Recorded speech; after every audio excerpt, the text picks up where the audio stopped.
Permukaan tanah di kawasan sekitar Laut Jakarta, termasuk Tanggul Pantai Mutiara, Jakarta Utara, terlihat semakin rendah dibandingkan permukaan air laut. Kondisi ini memicu kekhawatiran akan meningkatnya risiko banjir dan kerusakan infrastruktur. Menurut Aziz Muslim, pakar tata ruang dari Universitas Indonesia, penurunan tanah di Jakarta tidak hanya disebabkan oleh pengambilan air tanah secara berlebihan. Faktor lain yang turut memperburuk kondisi ini adalah beban pembangunan akibat pertumbuhan ekonomi dan populasi. Penurunan ini ya tadi, selain faktor pengambilan air tanah, kita juga melihat ya beban bangunan ya.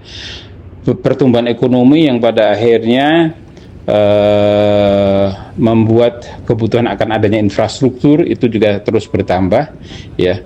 Ini seringkali aspek tata ruang menjadi tidak menjadi rujukan utama, dan ini tentu menjadi salah satu catatan juga gitu kan ya, bagaimana pemerintah di DKI Jakarta itu juga bisa melakukan pengawasan secara ketat ya terkait dengan pembangunan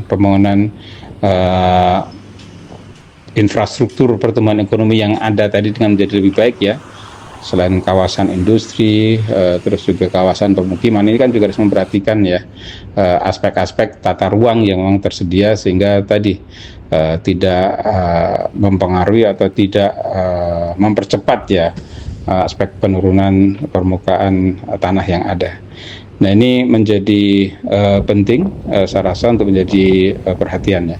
Selain itu juga tadi ya dengan adanya pembangunan infrastruktur ya, pembangunan gedung-gedung tinggi dan lain sebagainya, itu kan juga menjadi salah satu penyebab yang menambah beban pada tanah gitu kan ya, sehingga penurunan permukaan tanah itu juga terjadi di sana.